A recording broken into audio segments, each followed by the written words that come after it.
Hey everyone, welcome back to our channel. Today I'm going to show you how to remove password in Windows in a very simple way. What you can do, just simply go for your start icon, click on the right mouse button and then go for settings.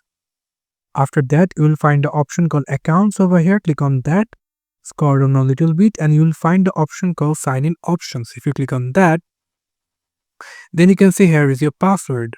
So if you just want to remove it from here, you can simply come over into additional settings. And now what you can do, for improved security, only allow Windows Hello Sign in Microsoft account on this device, you just need to turn it on. And after that, just close it, go for start icon again, go for settings, go for accounts, and then go for sign in options.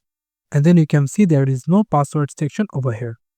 So this is how you can remove password into your computer in Windows. Thank you so much for watching this video. I hope to see you in other videos. Till then, goodbye.